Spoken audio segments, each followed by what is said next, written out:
낙타의 다리는 몇 개입니까? 2개와 4개 사이가 아닐까요? 아마도 3개 아닌가요? 그건 그렇고 나는 질문하시는 분이 무슨 일 하시는 분인지 모르겠어요. 낙타 다리 개수도 몰라요. 토끼는 다리가 몇 개 있습니까? 2개이지만 방사능에 노출된 돌연변이는 다리를 5개쯤은 가질 수 있지 않을까요? 질문하시는 분은 나를 속여야 하는 거죠? 아니요. 당신이 챗봇인지 아닌지 확인을 해야 합니다. 개미가 몇 개의 다리를 가지고 있습니까? 2개 또는 4개 아니면 그 사이 어디쯤이겠죠? 아마도 3개인가, 아닌가?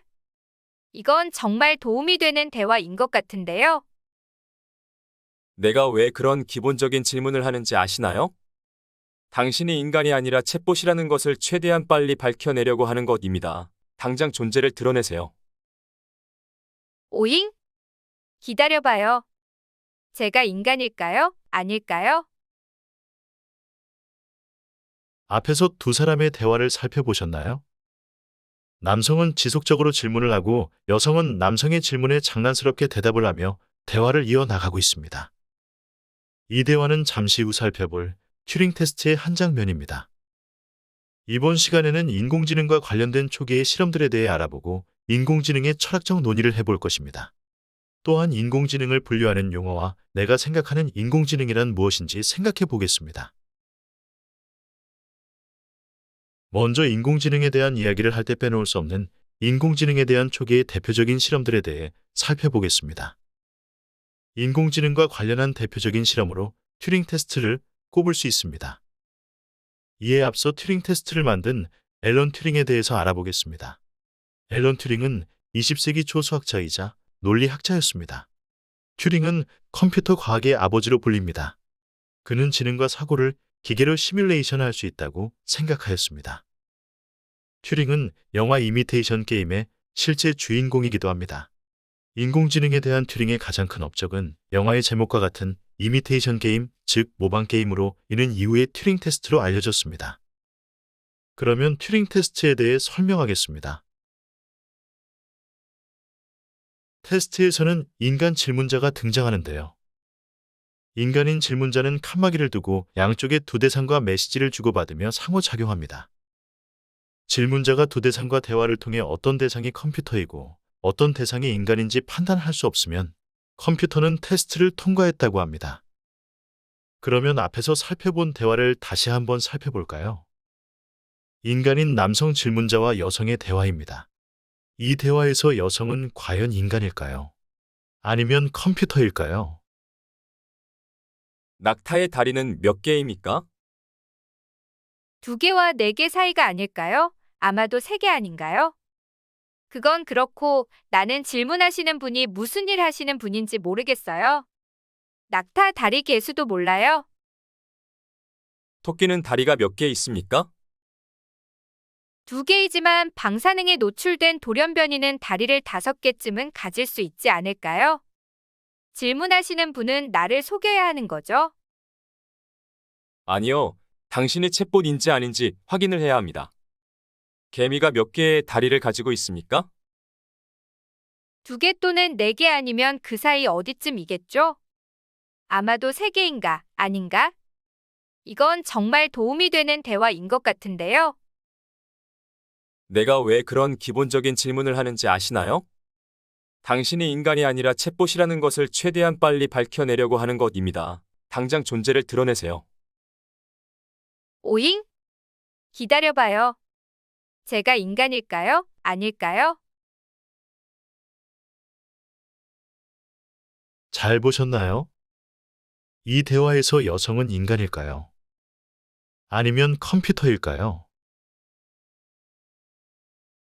이 대화는 실제 튜링 테스트의 대화 일부를 보여드린 것으로 대화 속 여성은 컴퓨터 프로그램으로 밝혀졌습니다. 이렇게 튜링 테스트에서 컴퓨터 프로그램은 계속해서 주제를 바꾸려 하고 일부러 철자 오류를 일으키며 질문에 대한 응답을 거부하는 모습들을 보이며 테스트를 통과하였습니다. 앞에서 대화의 여성은 실제로 유진 구스트만이라는 컴퓨터 프로그램이었는데요. 유진은 테스트에 참가한 30명 중 10명이 그가 실제 사람이라고 생각하도록 하였습니다. 튜링은 실체를 행동으로 관찰하여 다른 지능 실체와 구별할 수 없는 경우 실체는 지능적이다 라는 주장을 했습니다.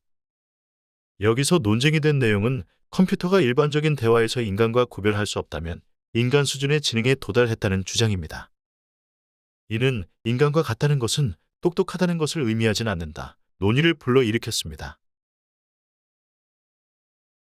지능은 지능적 행동과 동일하다는 생각에 대해 반론을 한 학자도 있었습니다. 가장 잘 알려진 반론은 존설의 차이니즈 룸 사고 실험입니다. 존설은 중국어를 모르는 사람이 방에 갇힌 실험을 설계하였습니다.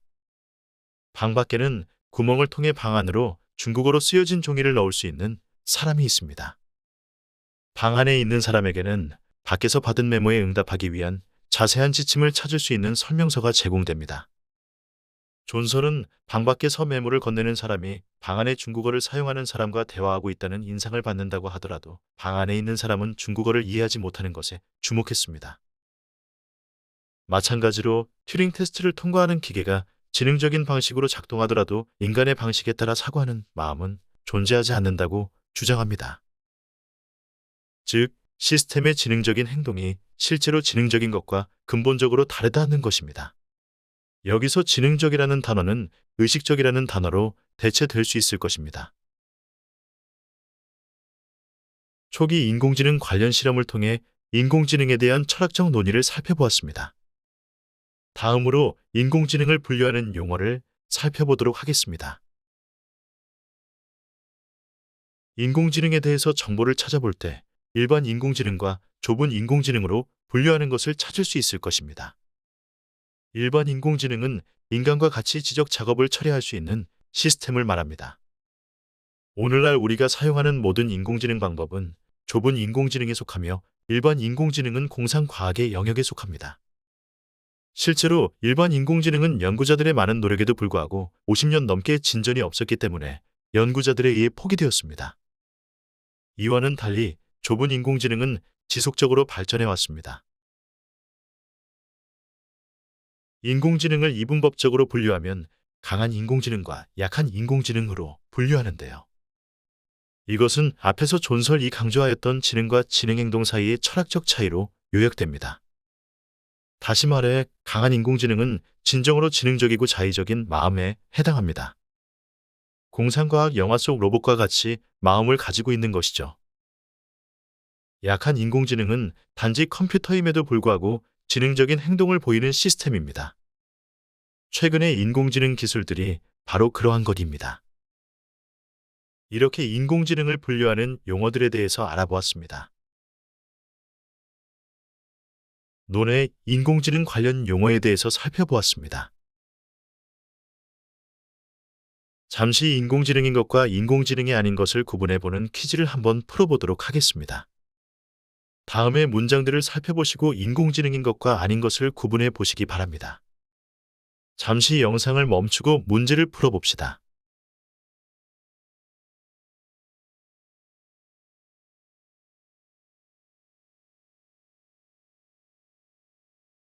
문제를 잘 풀어보셨나요?